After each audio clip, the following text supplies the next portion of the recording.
வணக்கம் ரிஷபராசி நண்பர்களே.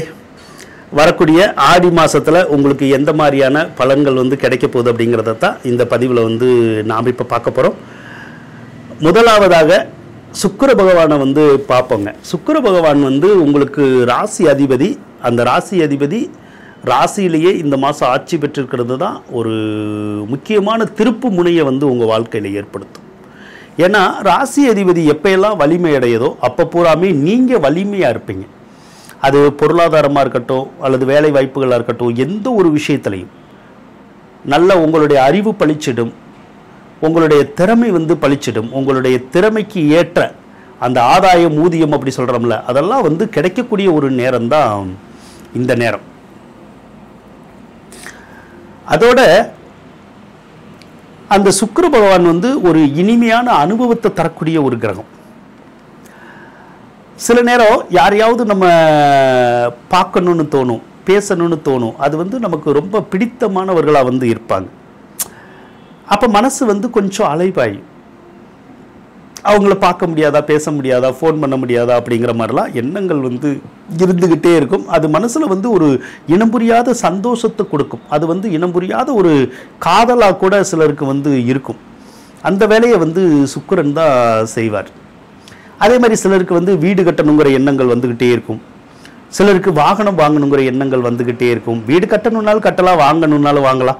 அதே மாதிரி வாகனம் வாங்கணுன்னாலும் வாங்கலாம். வீட்டுக்கு தேவையான ஆடை ஆபரணங்கள், எலக்ட்ரானிக் பொருள்கள் இதெல்லாம் வாங்கக்கூடிய யோகம் இந்த மாதம் உங்களுக்கு இருக்குது. முயற்சி பண்ணிங்கன்னா வாங்கிடலாம். அதே சுக்கிர பகவான் உங்களுக்கு இரண்டாவது ராசிக்கு ஜூலை 26 போயிடுவார்.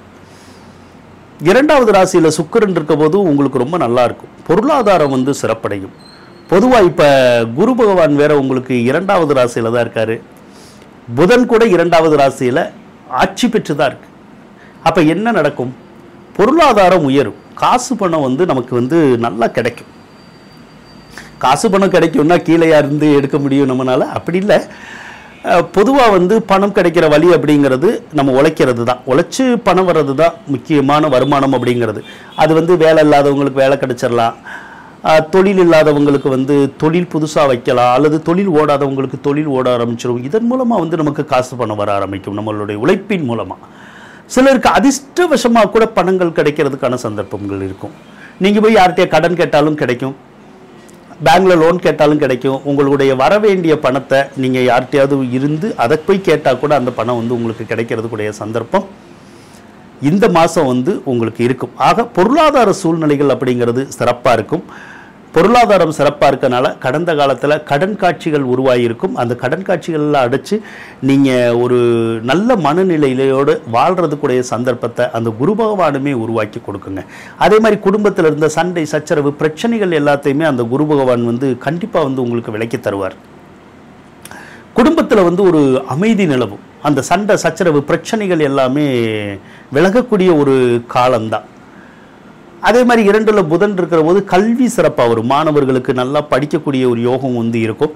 புதுசாக யாராவது நம்ம படிக்கணும்னு நினச்சா கூட படிக்கிறதுக்குடைய சந்தர்ப்பங்கள் உங்களை தேடி வருங்க. 3வது இடத்துல தான் சூரியன் இருக்காரு. பொதுவாக 3வது இடத்துல சூரியன் இருக்கிறது இளைய சகோதர சகோதரிகளுக்கு ஏதாவது காய்ச்சல், சளி, இருமல் அந்த தொந்தரவு உருவாக்கும். அதே மாதிரி தாயாருக்கு ஏதாவது நோய் நொடிகள் ஏற்படலாம். அல்லது தாயார் கூட பகை ஏற்படலாம். அல்லது அந்த சொத்து சோகங்கள் இருக்குல்ல, அந்த சொத்து சோகங்களில் பராமரிப்பு செலவு ஏற்படுறதுக்குடைய சந்தர்ப்பங்கள் இருக்கும். ஒரு சிலருக்கு ஒரு சொத்தை கொடுத்துட்டு இன்னொரு சொத்து வாங்கக்கூடிய ஒரு யோகம் இருக்கும். சிலருக்கு கொடுக்கக்கூடிய ஒரு யோகம் மட்டுமே இருக்கும். சிலருக்கு வீடு மாறக்கூடிய யோகமும் ஊர் மாறக்கூடிய ஒரு யோகத்தை கூட அந்த சூரிய பகவான் கொடுக்கறதுக்குடைய சந்தர்ப்பம் இருக்கு. 4வது இடத்துல செவ்வாய் இருக்கு. 4வது இடத்துல செவ்வாய் இருந்தாலும் அப்படிதான். சொத்து சுகம் சம்பந்தப்பட்ட எந்த ஒரு வேலையும் நீங்கள் இப்போ செய்யலாம். ஒரு சொத்து கிரயத்துக்கு வாங்கினாலும் வாங்கலாம், ஒத்திக்கு வாங்கணுன்னாலும் வாங்கலாம், அல்லது லீஸுக்கெல்லாம் எடுக்கிறோம்ல அந்த மாதிரி எடுக்கலாம். அல்லது பூர்வீக சொத்துக்கள் கூட சிலருக்கு கைக்கு கிடைச்சிடும். வில்லங்க சொத்துக்கள் கூட இருக்கலாம். அந்த வில்லங்க சொத்துக்கள் கூட நமக்கு கைக்கு கிடைக்கிறதுக்குடைய சந்தர்ப்பம் இந்த காலத்தில் இருக்குது. அதனால் முயற்சி பண்ணி பாருங்கள், கண்டிப்பாக உங்களுக்கு கிடைக்கும். அதே மாதிரி சொத்து சம்பந்தப்பட்ட டாக்குமெண்ட்ஸ் ஏதாவது வாங்கணும் கவர்மெண்ட்டில் அப்படின்னு நீங்கள் முயற்சி பண்ணீங்கன்னா கூட அது கூட நடக்கும் உங்களுக்கு. அதே மாதிரி சிலருக்கு வந்து வீடு கட்டக்கூடிய யோகங்கள் இருக்கும், அல்லது சிலருக்கு வீடு வாங்கக்கூடிய யோகங்கள் இருக்கும். அப்போ கட்டவும் செய்யலாம், வாங்கவும் செய்யலாம், எதுனாலும் பண்ணலாம். சிலருக்கு வாகனங்களை கூட வாங்கி தரும். ஆக ஏதேனும் ஒரு சொத்து நம்ம வீட்டுக்கு வர்றதுக்கூடிய ஒரு யோகம் இந்த மாதத்தில் வந்து உங்களுக்கு இருக்கும். எப்பயோ ஒரு சொத்து நம்ம வாங்கியிருந்தா அந்த சொத்துல மட்டும் ஏதாவது ஒரு வில்லங்கம் வந்து இப்போ தெரியும். ஏதோ ஒரு வகையில் அந்த சொத்துல வில்லங்கம் வரலாம். அப்படிதான் அந்த கேது பகவான் வந்து செய்வார். அதே மாதிரி உங்களுடைய தாயார் கூட இந்த மாதம் நீங்கள் கவனமாக பார்த்து பேசணும். இல்லைன்னா அவங்களுக்கும் உங்களுக்கும் கருத்து வேறுபாடுகள் வந்துடும், அல்லது அவங்களுக்கு உங்களுக்கு ஏதாவது கொஞ்சம் சண்டை சச்சரவு வந்துடும். ஏன்னா அவங்க வந்து இந்த மாதம் ரொம்ப டென்ஷனாக இருப்பாங்க. ஒருவேளை ஒரு கோபதாபத்தோடு இருக்கலாம், இல்லைன்னா என்னடா இப்படி ஒரு காரியம் நடந்துருச்சுன்னு ஏதாவது ஒரு வருத்தத்தில் வந்து உங்கள் அம்மா இருப்பாங்க. அதனால் அவங்கக்கிட்ட போய் நம்ம தேவையில்லாத ஏதாவது பேசுனா நம்ம கூட சண்டைக்கு வந்துடுவாங்க. அதனால் கொஞ்சம் பொறுமை காக்கணும் அவங்கக்கிட்ட பேசுகிற போது. சுக்கிர பகவான் வேற 7வது இடத்தை தான் பார்ப்பார். 7வது இடத்த சுக்கிரன் பார்த்தா கூட இந்த திருமணம் ஆகாதவங்களுக்கு அந்த திருமண பாக்கியம் கைகூடுறதுக்குடைய ஒரு சந்தர்ப்பம் இந்த காலத்தில் இருக்கும், முயற்சி பண்ணலாம். சனி பகவானை பொறுத்தளவுக்கு 10வது ராசியில் தான் இருக்குது. சனி 10வது ராசியில் வக்ரம் பெற்றிருக்கு. அதனால ஒரு சிலருக்கு தொழில் செஞ்சுக்கிட்டு இருந்தால் அந்த தொழில் வந்து கொஞ்சம் நார்மலாக தான் போகும். ஏன்னா வக்ரகதி முடிஞ்சாதான் அந்த தொழில் வந்து சிறப்பாக இருக்கும். அதே போல் வேலை பார்க்குறவங்களுக்கு அப்படிதான். ராகு வேற 10வது ராசியில் தான் இருக்கார். ராகு 10வது ராசியில் இருந்தாலும் கொஞ்சம் தொந்தரவு வரும்.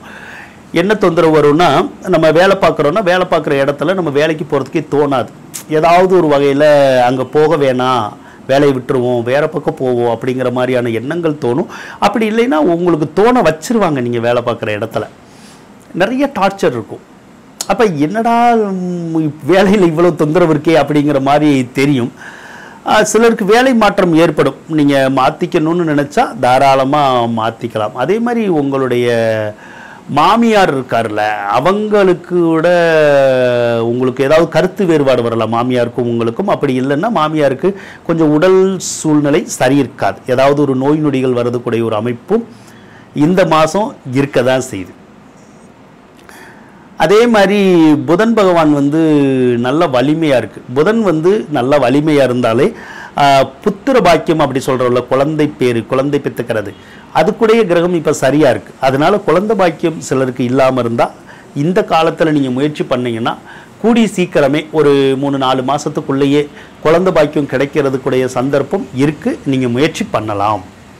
ஆக ரிஷபராசிக்காரவங்களை பொறுத்தளவுக்கு கிரகநிலைகள் நல்லா தான் இருக்குது. அதனால் வாழ்க்கையில் ஒரு நல்ல மாற்றங்களை எதிர்பார்க்கலாம். வாழ்த்துக்கள். நன்றி நண்பர்களே. இந்த வீடியோ பதிவு உங்களுக்கு பிடிச்சிருந்தா லைக் பண்ணுங்கள், ஷேர் பண்ணுங்கள், மறக்காமல் சப்ஸ்கிரைப் பண்ணுங்கள். நன்றி.